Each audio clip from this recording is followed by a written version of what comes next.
Boa noite especial para você, nosso amigo, nosso noite, né?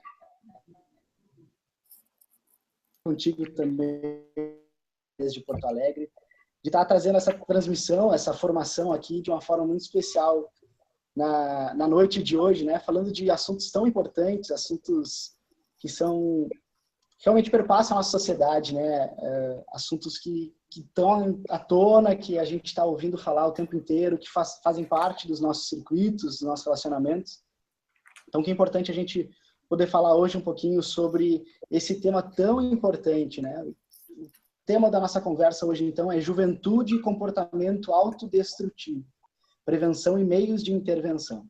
É sobre isso que a gente quer conversar um pouquinho contigo. Então, a gente está iniciando essa transmissão aqui pela conta do YouTube, do Te Liga Gurizada, que é o setor Juventude da Arquidiocese de Porto Alegre. Você pode, então, compartilhar essa transmissão com os teus amigos, com todo mundo que trabalha com juventude, para aqueles que são jovens, para aqueles que se relacionam com jovens no dia a dia. Com certeza vai ser muito importante e nos dá muito material para que a gente possa também enfrentar algumas dificuldades que, porventura, possam surgir nos nossos relacionamentos, na nossa vida, né, nos grupos de jovens, mas na nossa própria família, muitas vezes também podem surgir essas dificuldades. E é importante a gente refletir sobre tudo isso. Mas muito bem, meu nome é Arthur e com muita alegria eu vou conduzir essa conversa nessa noite. A gente fica aqui mais ou menos até as 10 horas, 45 minutos, 1 hora, a gente vai estar aqui conversando contigo, então.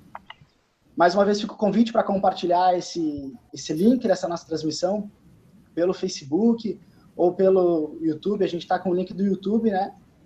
Transmitindo aí também pelo Facebook. Você pode compartilhar a publicação no Facebook do Te Liga Gurizada. Muito bem, então a gente começa as nossas apresentações nessa noite, dando uma boa noite muito especial para a Paty que foi a idealizadora desse projeto, quem motivou o primeiro momento dessa nossa conversa. Paty, muito boa noite. Oi. Tudo bem, Arthur? Tudo bem, pessoal? Coisa boa estar com vocês. A temática é uma temática desafiadora, com certeza, mas que precisa, né? A gente precisa trazer à luz. Né?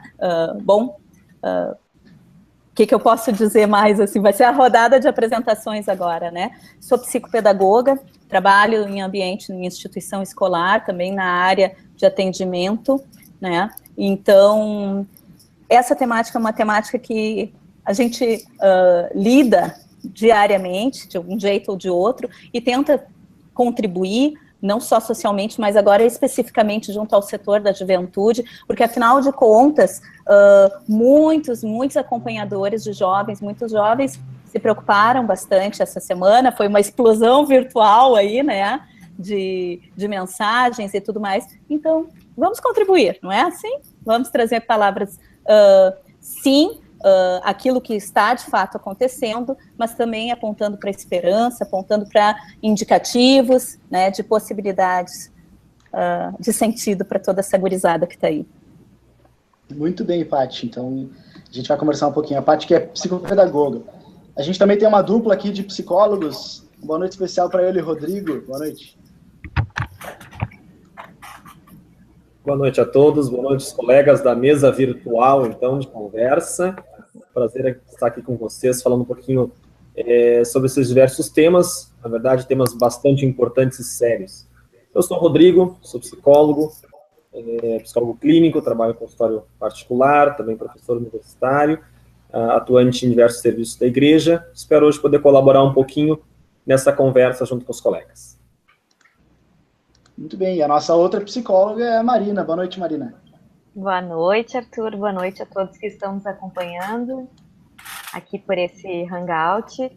Então, eu também fico muito feliz de poder participar e, de alguma forma, poder conversar, né, um pouco com todos que estão nos acompanhando e também com os colegas sobre esses temas que têm nos chamado a atenção e que a gente tem acompanhado pelas redes sociais, principalmente, que, de alguma forma, falam do nosso ser, né, enquanto ser humano, ser pessoa, e que toca muito os nossos jovens, principalmente. Então, a gente precisa falar sobre isso, né? Então, quando a Paty sugeriu de alguma forma da gente se reunir, poder falar, e que isso tivesse esse acesso também, né, para as pessoas, para quem trabalha com jovens, né, mas para que esse diálogo seja o início de um diálogo, né, na família, de um diálogo na escola, sobre esses temas que são tão pertinentes, né, e importantes, que é a saúde, né, e o bem-estar dos nossos jovens, que estão aí se desenvolvendo, que estão aí, né, em crescimento, e o sofrimento é algo inerente, né, à nossa vida, mas que a gente precisa ter esse cuidado, né. Então, nós, como profissionais, estamos aí dispostos a conversar e poder, de alguma forma, colaborar, né, com todos, esclarecendo e, enfim, tirando dúvidas que a gente tiver também, né, o que a gente puder ajudar, estamos aí. Muito bem, e por último, mas não menos importante, ele que representa a área da saúde, né, Nando? Nando é enfermeiro, boa noite. Boa noite, Arthur, que está mediando aí a nossa conversa. Boa noite a todos, parabéns para a Paty pela iniciativa do projeto. Mas assim, gente, sou enfermeiro, né, enfermeiro pediátrico, então eu atuo no hospital de internação pediátrica. Hoje eu atuo na área cirúrgica mais, né, já atuei bastante tempo na área clínica. E, assim, a gente enfrenta uma série de problemas que são relacionados a internações psiquiátricas, ou só a principal doença, ou ela é uma comorbidade em relação a outra doença. Isso acontece bastante na internação pediátrica, cada vez mais, na verdade. Assim, além do que, nem sempre a criança ela tem a principal doença mental. Às vezes a gente vê que os pais eles estão realmente bastante necessitados de ajuda, e a criança, ela, então, é mais uma consequência disso. Mas, sobretudo, também atua bastante tempo, né, de modo insignificante, na formação de jovens, né, em Porto Alegre, dentro da Igreja Católica. E assim, gente, acho que, para mim, hoje, o que mais me motiva não é tanto a minha condição técnica de enfermeiro, de jovens e crianças, mas também essa visão mais ampla da coisa, de quem consegue enxergar um pouco mais o jovem que está inserido dentro de um contexto cristão e que, teoricamente, tem um sentido maior, né, de vida, um sentido maior de projeto de vida, de existência, enfim, e que talvez isso tenha uma relação, né, eu digo talvez aqui, eu tenho uma opinião sobre, mas eu digo talvez porque eu não estou falando de maneira científica aqui, mas talvez tenha uma relação direta na prevenção de suicídios e de temas relacionados a isso. O que não nos deixa imune. A gente tem que falar sobre isso mesmo, tem que conversar sobre o assunto e tentar trazer, assim, de modo muito particular, né, porque é um grupo, assim, bastante heterogêneo, alguma medida de ajuda, nem que seja, talvez, para que a gente chegue perto de conseguir algum resultado mais significativo com isso. Mas eu acho que vai ser bem legal aí a conversa, que o pessoal tem para dizer aí, talvez alguns exemplos que a gente possa estar trazendo aí de pessoas mais próximas de nós, vai nos ajudar bastante. Acho que essa reflexão do Nando é bem importante no início, né? É claro que a gente está com um grupo de profissionais aqui que se disponibilizaram nessa noite a conversar um pouquinho para a gente e trazer algumas, claro, informações técnicas, né, daquilo que é da área de cada um. Mas todos nós aqui também temos um envolvimento bem grande, de forma muito especial, com a juventude dentro da Igreja Católica, né? E isso também é algo que nos motiva muito, né? Claro que pela toda a perspectiva cristã que a gente tem, mas por um lado muito humanitário, né? Uma preocupação com a sociedade de uma forma ampla e universal, assim. Então, baseado nisso, assim, o Rodrigo acho que podia falar para a gente um pouquinho. Claro que esse hangout hoje, essa conversa, foi baseada em algo que aconteceu concretamente nesses últimos tempos de uma forma mais exacerbada, assim, né? De uma forma mais que veio à tona na mídia, que foi a questão do jogo Baleia Azul, né? Rodrigo, será que tu pode fazer uma retrospectiva para a gente, contando um pouquinho o que foi que aconteceu nessas últimas semanas? Parece importante, né, Arthur? São dois os eventos que talvez desencadeiam essas reações, né? O jogo da Baleia Azul, um jogo que começa na Rússia, já no ano passado, né, com algumas características bem próprias, primeiro, um grupo de Facebook, né, onde as pessoas entram ou são convidadas a entrar, e a partir dessa entrada nesse grupo, elas têm a vida mapeada, né, relacionamentos, com quem andam, pessoas que curtem, toda uma rede da pessoa é mapeada. E a partir disso, a outra característica, que é talvez a mais marcante do jogo, né, são as tarefas que são recebidas diariamente, no horário das 4h20, 4h30 da manhã, todo dia chega uma tarefa nova, e essas tarefas têm que ser desempenhadas com o risco de, caso não sejam, a pessoa será penalizada, né, ameaçada de ser buscada a família, ela vai ser, enfim, alguma coisa dela vai ser prejudicada. E dentre essas tarefas, né, nós temos as que ficaram mais conhecidas no WhatsApp, no Facebook, que eram das balas envenenadas, né, para distribuir para crianças na escola. A outra, que é da mutilação em formato de baleia, circularam até mesmo fotos por aí, né, de adolescentes que fizeram isso.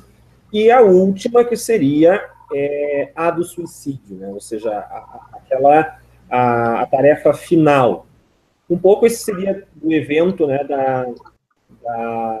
do jogo em si, né, do jogo eletrônico, e o outro é uma outra série do Netflix que está rolando por aí também, que o pessoal está assistindo, que são os 13 porquês. Né? São também os adolescentes, e não são os adolescentes, mas muitos estão assistindo, né, essa série, e esse assunto também permeia. Então, digamos assim, que se juntaram esses dois eventos nas últimas semanas, nos últimos meses, que trouxeram à tona o assunto que está por trás disso, né, do suicídio e do cuidado com a vida e valorização da vida. Muito bem. Paty, eu acho que esse assunto, quando a gente fala assim, de suicídio ou de atentado contra a própria vida, é algo que nos marca muito, né, nos choca, assim, a gente realmente não é preparado para lidar com isso. E quando fala da juventude, da infância, acho que isso mexe de uma forma diferente pra gente também, né? Não, e assim, ó, Arthur, tem vários elementos, tá, gente? Uma das coisas que eu queria pontuar inicialmente.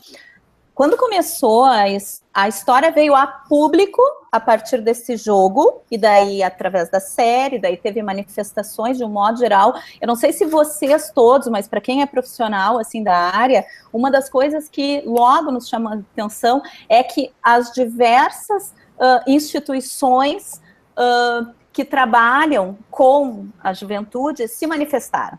Os institutos, as federações, secretarias da saúde, secretaria de educação, a igreja se manifestou, nossa arquidiocese, inclusive. Então, assim, houve manifestação. E isso deve nos chamar a atenção, por quê? Porque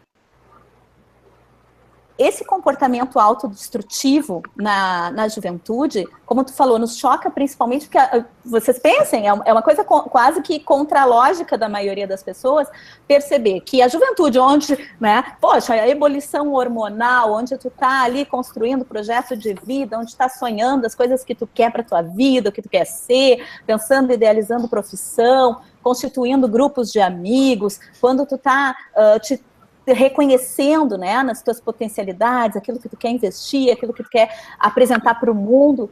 Então, se por um lado a gente enxerga na juventude a vivacidade, por outro lado, rompe a lógica quando a gente vê não uma etapa de vida, né, mas nesse momento de vida, o contrário. Quando tu vê sujeito que quer, e aí esse quer tem que ficar bem entre parênteses, porque é um quer que não é objetivo, ele vem muito carregado de subjetividade aqui, e esse é um ponto que eu quero deixar para um outro, né, daqui a pouco. Mas, assim, pune a si mesmo, destrói a si mesmo, machuca-se, e aqui tem várias questões. Suicídio, comportamento autodestrutivo, sempre aconteceu. ele acontece. Para quem trabalha, eu trabalho há 17 anos em instituição escolar, tá? Não há um ano que eu não saiba ou que não venha à tona entre nós, educadores, muito próximo, algum fato, né? Ou se não do suicídio em si, a gente notar, né? Uma depressão maior em alguns grupos de jovens, ou algum jovem, ou uma não aceitação de si, uma exclusão, um isolamento, né? Então, assim, acontece. Só que isso, de certa forma, ficava muito camuflado, não vinha muito à mídia, não vinha muito aos meios de comunicação, né? E, de um modo geral, eu estava lendo umas pesquisas da URGS agora, até para me preparar para esse momento aqui, sabe-se que tem se aumentado, tem se agravado ainda mais. A cultura de morte, que a gente fala dentro da igreja, a gente usa muito essa expressão, né, cultura de morte, ela está muito próxima, se não no sentido de autodestruir-se, no medo que se está da sociedade, seja pela questão da insegurança, seja por não saber quem é teu amigo, quem não é teu amigo de fato, seja no não saber lidar com as coisas da vida, sabe? Numa autoestima baixa. Então, há vários elementos que levam, que conduzem até uma coisa mais séria, até um ponto, né, mais sério, como o suicídio. Então, assim, isso é uma coisa... Por que eu quero dizer isso? Porque à medida que estava se compartilhando as coisas a semana passada da Baleia Azul, do não sei o quê, aí vinha assim, parece que divididos os discursos. Alguns discursos né, que alarde, que... Voltamos então à transmissão, a gente teve uma pequena falha técnica aqui, isso acontece, a gente teve uma perda de sinal, mas a gente está de volta, e aos poucos recuperando aqueles espectadores que estavam conosco, nos acompanhando. Lembrando que todo o vídeo, até a interrupção, fica armazenado, então, na conta do YouTube do Setor Juventude. Então, você pode voltar lá e ver aquela parte onde a gente parou, e voltar conosco aqui a partir dessa segunda parte do vídeo. Paty, eu sei que é difícil ver a gente separado. Eu sei onde foi. Eu estava bem no pensamento aqui que eu julgava bem importante dizer. Queridos, assim, diante, então, disso tudo que veio à tona, não sei se vocês todos notaram, mas nós tivemos um discurso difuso, né, polarizado nas redes, e, do modo geral, isso desequilibra, né? Então, a gente teve tanto o discurso daquele tipo, assim... de pavor, né? Meu Deus, o que está acontecendo? Uma ansiedade grande nos pais, né? De quem trabalha mais próximo às famílias, assim, uma ansiedade grande, atendimentos a pais, enfim, porque estavam muito preocupados. Tios do CLJ contataram, tios de outros movimentos, né? Alguns padres também, falando de um modo geral. Então, veio muito à tona. E também nós tivemos um outro discurso do tipo, no meu tempo não era assim, tá faltando chinelo, tá faltando maior, eles têm que ter mais o que fazer, essa juventude está muito, né, muito largada, muito isso, muito aquilo. Então a gente teve, assim, muitas pessoas preocupadas, mas com discursos muito difusos, tá? E a iniciativa até do Hangout foi por isso, né? Não, peraí, vamos equilibrar isso, vamos equilibrar, vamos pensar de um jeito que não dá para tapar o sol com a peneira, realmente, nós temos um grupo bem grande de jovens em risco, sim, situações de risco, muito grande, inclusive esses podem estar sim conosco, ao nosso lado, né, pode estar participando da missa conosco, pode estar no grupo de jovens no qual a gente está inserido, né, então a gente tem que saber reconhecer um pouquinho as pistas disso e ver mecanismos de ajuda, né, para isso também.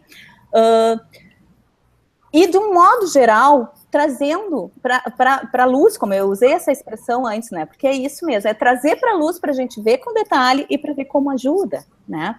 E para isso a gente pode se dispor a esse auxílio, então por isso esse Hangout é uma primeira tentativa disso, né? Então, uma visão de equilíbrio. Muito cuidado quando a gente tem esses discursos muito desesperados, a gente perde foco. Assim como o discurso aquele muito de não, isso não é, isso é bobagem, isso aí é porque faltou laço. Isso não ajuda, não congrega, nem de um lado nem do outro, né? O equilíbrio me lembro de Santo Tomás de Aquino aqui, né? A virtude está no equilíbrio, né? Rodrigo, não sei se tu quer falar um pouquinho sobre isso, mas a Paty nem estava antes, quando a gente estava conversando off ainda, e o Rodrigo expôs os mesmos pontos de vista da Paty, né? Principalmente com relação a esse discurso revoltado, esse discurso ambíguo, mas esse discurso revoltado que aparece muitas vezes, que nega que isso é falta de laço, é falta de chinelo, né? Como a gente viu muitas vezes. Eu só complementaria, na verdade, a reflexão que a Paty está fazendo, assim, com dois aspectos. Um primeiro anterior a esse, que a gente poderia um pouco conceituar o que a gente está falando, né? O que é um comportamento autodestrutivo, para as pessoas também poderem entender. Como o próprio nome até já diz, todo aquele comportamento que visa uma destruição. Nesse caso, do próprio sujeito, da própria pessoa, né? E nessa seara desses comportamentos, nós temos várias possibilidades. Talvez a mais grave delas, o suicídio. Mas dentro disso nós temos mutilações, nós temos vários outros tipos de comportamento que vão sendo feitos progressivamente até se chegar ao suicídio. Isso eu acho que é uma coisa importante da gente poder conceituar. A segunda, que eu acho que é um pouco dentro desse discurso também que a gente está trazendo, que a Paty está falando, talvez uma palavra um pouco complicada que eu vou dizer, mas tentando explicar, de uma dessacralização da vida. O que significa isso? Tirando o sagrado que a vida tem. Quando progressivamente na nossa cultura a vida para de ter o valor que ela sempre teve, ela vai se esvaziando de sentido e de valor, claramente ela vai se tornando uma questão muito simples que eu posso utilizar de qualquer forma, né? Então, eu acho que isso é um fenômeno que está acontecendo na adolescência, junto com isso que a Paty falou, né, desse momento de idealizações, de busca de afirmação, mas também um tempo de vulnerabilidades. Ou seja, onde a constituição do sujeito está mais vulnerável, ele está mais propenso, né, a essas questões assim, emocionais, né, então todo fim de namoro é vivido como se fosse o último namoro da vida, hoje é minha amiga, hoje é minha best, amanhã não gosto mais de ti, então entra nisso essa perda do sentido do valor da vida. Então, acho também isso importante. E o último ponto que eu jogo, que eu já vou passar a bola adiante, que é uma frase que o Papa Francisco tem usado muito como exemplo, tanto no Evangelho Gaudium, tanto agora na Laudato Si, que é a questão do tempo ser superior ao espaço. Ou seja, o jogo não é o mais importante, mas é aquilo que o jogo representa. Ou seja, aquilo que nós estamos discutindo hoje, o jogo, talvez, ele nos dá a possibilidade de discutir algo mais profundo, que é o que se está fazendo com a vida, né? Que valores nós estamos apresentando aos nossos jovens, e isso é o espaço, né? Ou seja, ontem, hoje, amanhã, e como é que está isso, né? Então, eu acho que nesse ponto dos valores, a fé cristã tem muito a colaborar, a discutir, a colocar de novo. E quando a vida perde o seu sentido sacro, né, que o cristianismo traz muito bem, quando perde essa sacralidade, bom, então a vida se torna vazia, sem importância, e por isso ela está propensa a ser tirada a qualquer momento. Não sei quem é que pode me responder isso, mas existe, ou a gente pode dizer que existe algum tipo de efeito, eu não sei se a palavra também é essa, mas efeito manada naquilo que a gente expressa, assim, no sentido de que uma cascata, de que isso vai virando moda também. A gente pode dizer que essa questão do sentimento de autodestrutivo, todo esse fenômeno... Posso falar uma coisa em relação a isso? Assim, ó, a gente tem percebido nos últimos tempos, cara, assim, uma declinologia, um declínio, tá? A declinologia é o estudo do declínio do ser humano, declínio do ser humano num todo, seja ele no comportamento intelectual, moral, religioso, enfim. Então, e a gente tem assistido que que isso não tem só acontecido em países ditos de subdesenvolvidos, mas em países desenvolvidos, a Europa, os Estados Unidos, Japão, enfim, esses países eles têm enfrentado um importante fenômeno no declínio do ser humano que tange essas áreas, né? Moral, intelectual e religiosa. Tem um autor que eu li há pouco tempo atrás, que foi apresentado pelo Manuel Guimarães, que é produtor do Paz-Miel aí, e eu tenho um livro dele aqui na mão, um dos livros dele, que é A Vida na Sarjeta, não sei se alguém conhece, Theodore Dalrymple. Não. Esse cara, ele fez um Roda Viva Internacional há pouco tempo atrás, na última semana de fevereiro do ano passado. Ele foi convidado, aqui então o livro, ele foi convidado para estar no Roda Viva e para falar sobre a declinologia. Ele é um declionólogo, uma coisa assim, acho que assim pronuncia, mas ele estuda a declinologia. E ele parte do estudo simplesmente da Inglaterra. Ele é inglês e ele pegou a Inglaterra como objeto de estudo. Ele não faz conjecturas da cabeça dele, assim, ele analisa mais a coisa fenomenológica, o fenômeno, enfim. E ele faz alguns apontamentos que parecem assim, um pouco mais banais, mas outros bem profundos. Mas dentro de um todo, eles engrossam o caldo e a coisa é por aí. Por exemplo, né, ele percebeu, ele é um médico, psiquiatra, e ele também é um clínico, então ele trabalhou muito tempo em penitenciárias e pronto atendimentos de emergência, urgência, mas bastante tempo em penitenciárias, trabalhando como psiquiatra e como médico clínico. E ele, por exemplo, ele deu um fenômeno que é o seguinte, ele brinca dizendo o seguinte, que na Inglaterra, se você não quiser ser preso, basta você não ter uma tatuagem. O que ele quer dizer com isso? Que a totalidade dos presos que cometem crimes de violência, crimes de latrocínio, a totalidade possui pelo menos uma tatuagem. Entende? Ele faz uma análise fenomenológica da coisa. Ele não diz que quem usa tatuagem é bandido, mas ele diz que é uma evidência. Por exemplo, ele não encontrou em nenhum dos presos do estudo dele alguém que não tenha tatuagem. Tá? E só que ele aprofunda isso, ele não fala mais. Ele usa esse exemplo da tatuagem apenas para entrar na análise do comportamento. E aí ele diz o seguinte, ele percebeu que na sociedade inglesa, e ele acredita que isso acontece em todas as sociedades, né, que existe um arredondamento para baixo do comportamento médio das pessoas. Ou seja, vou explicar o que ele quer dizer com isso. Por isso ele diz que existe um declínio da sociedade.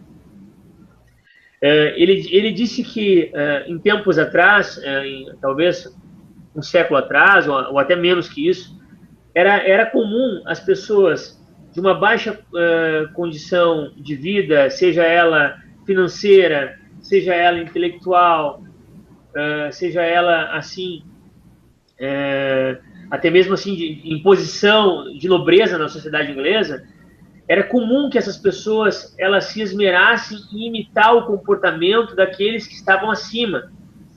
Por exemplo, os pobres na Inglaterra, de se esmerar em serem o máximo possível fidalgos, o máximo possível respeitadores, ter um linguajar o máximo possível parecido com a nobreza, porque lá estavam os princípios centrais de comportamentos, os melhores comportamentos humanos, entende?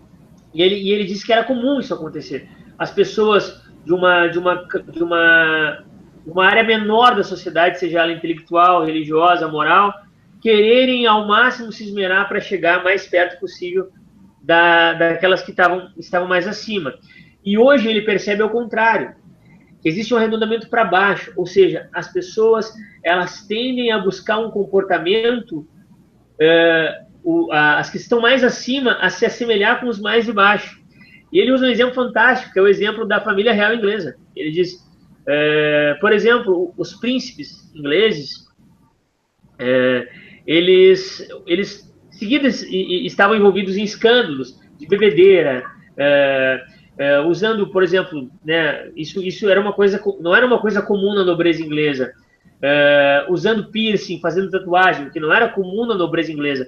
Volto a falar, ele não fala especificamente se isso é bom ou ruim, usar o piercing ou usar a fazer a tatuagem. Ele apenas faz um comparativo do fenômeno. E ele dá um exemplo muito, muito bom. Ele lembra que antigamente, quando o primeiro-ministro inglês tomava posse, geralmente se chamava a orquestra principal inglesa para estar numa cerimônia solene, tá? E, por exemplo, quando Tony Blair tomou a posse como primeiro-ministro inglês, houve o show do U2, entende? Então, o que ele quer dizer com isso? Que existe, então, hoje uma tendência, e ele não sabe dizer por quê, ele apenas aponta os fenômenos, né? Que as pessoas, no modo geral, elas tendem a diminuir, a ir para baixo naquilo que é o comportamento médio, tá, moral, da classe que ela estava, né? Então, as famílias, elas estão descendo o comportamento moral, e de pai para filho, de pai para filho, de pai para filho, aonde existia uma moral aceitável, hoje já tem uma moral muito diminuída. E ele diz que isso se verifica em todos os comportamentos, né? Inclusive os do cuidado com a saúde, os do cuidado de si mesmo, os religiosos, né? Ele diz que as igrejas na Inglaterra estão vazias, e muito vazias, são verdadeiros elefantes brancos, né? Muito vazios, e que ele percebe que isso acontece em toda a área da sociedade.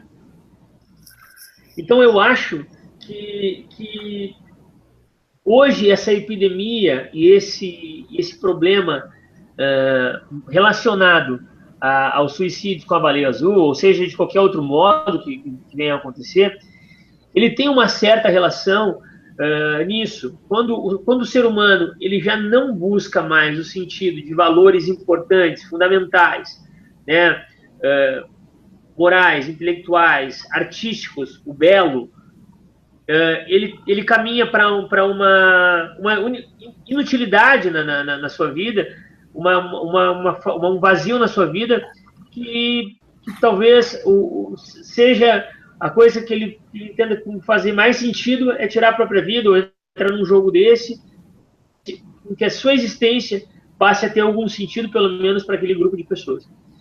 Acho que talvez eu tenha me esmerado demais em falar sobre o estudo desse autor, mas eu acho que ele tem alguma coisa de fundo de verdade para a nossa realidade. Tem uma questão, assim, eu não queria perder a pergunta que tu fizeste ali também, Arthur, da questão do modismo, né? Será que também não é por uma questão de ir atrás, né? Se Maria vai com as outras, daqui a pouco tu tá indo numa onda, né? E quando se viraliza as coisas, quando se torna tão... vem tanto à tona assim, será que não reproduz ainda mais esses comportamentos? Alguns jovens não vão reproduzir ainda mais esses comportamentos. Duas questões, tá? A primeira questão em relação a isso. O Rodrigo falou, e de fato, né? É um momento de vida de maior vulnerabilidade, tá?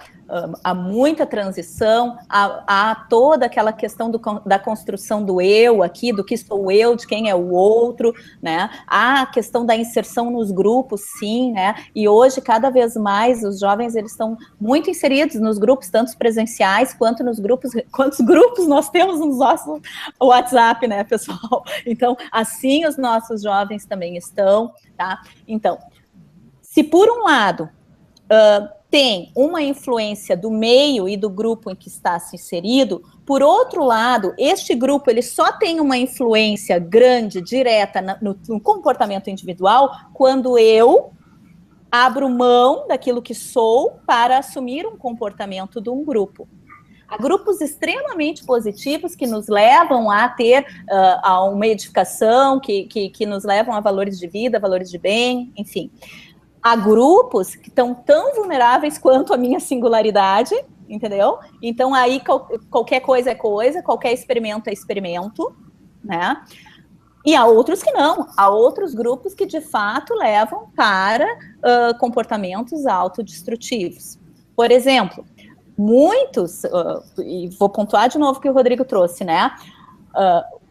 A questão específica do suicídio, houve uma trajetória para se chegar a isso. Ninguém acorda de manhã, nenhum jovem, nenhum ser humano acorda de manhã bem e se suicida de tarde. Não, houve uma trajetória existencial, houve várias e várias situações em que sentir a vida injusta, sentir com a autoestima baixa, o sofrimento a partir de bullying, que muitos, sim, sofrem isso e não sabem lidar com isso, ausência de afeto, ausência de sentimento de pertença ao mundo, sabe? O que eu posso fazer? Para que eu sirvo? Mas não no sentido positivo, porque a gente pode se indagar assim do sentido muito positivo, né? O que eu posso ajudar e contribuir ao mundo? Ou eu posso o contrário? O que eu que sou tão pequeno, sou tão isso, sou tão aquilo, posso fazer? Então, há muito cuidado, porque para uma mesma questão, né, eu posso estar me colocando de um jeito diferente, de acordo com como está o meu estado emocional, de como está a minha socialização, do quão vulnerável eu estou psiquicamente também, né? Na questão específica da educação, a gente nota muito, assim, geralmente, pessoal, a escola é a primeira diagnosticável. Isso é bem importante. Por quê? Porque a gente nota o isolamento. A gente começa a notar o isolamento, a gente percebe que tá demais. Esse isolamento, ele vem com comportamentos, às vezes comportamentos agressivos, explosivos, outras vezes, porque às vezes a gente acha que a pessoa deprimida, ela é aquela do cantinho chorando. Não é, não. Também é, né? Mas ela também é aquela que explode, aquela que manifesta raiva de um jeito muito impróprio, né? Então, assim, a gente vai notando pelo comportamento. Tem uma chamada de família, dos cuidadores, daqueles que têm a responsabilidade, né? Há muitas vezes encaminhamentos para profissionais da saúde, sim, né? Na área pediátrica, área psiquiátrica, neurologista, psicólogo, psicopedagogos, enfim. Então, de algum jeito, esse sujeito teve uma trajetória de anúncios, sabe?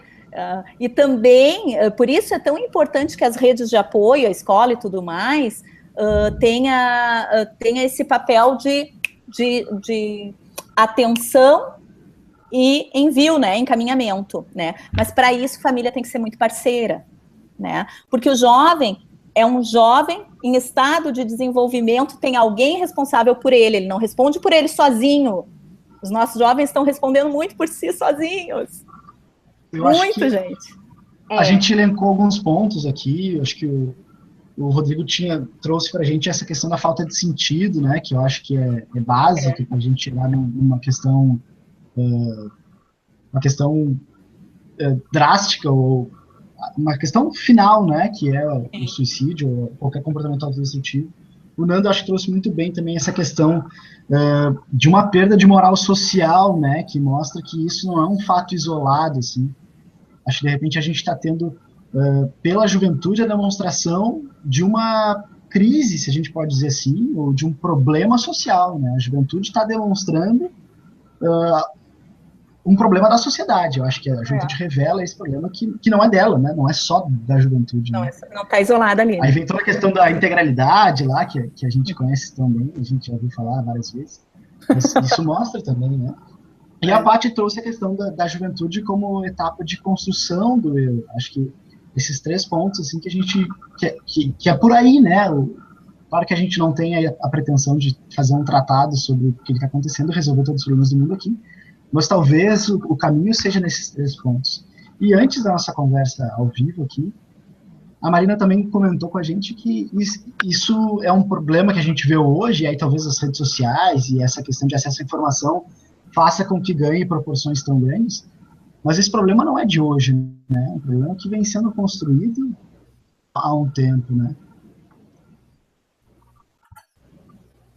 O que eu queria comentar, assim, algumas coisas bem importantes no sentido de tudo isso, né, que foi falado, muito relevante e importante, mas que não é o jogo em si que é o culpado, né, então, assim, para o suicídio acontecer, né, então, isso que a Paty falou, ninguém acorda e tem vontade de tirar, e tira a vida de tarde, né, isso tem um caminho, então, assim, mais de 90% dos suicídios, né, tem dados, assim, que apontam que há um transtorno mental ali envolvido.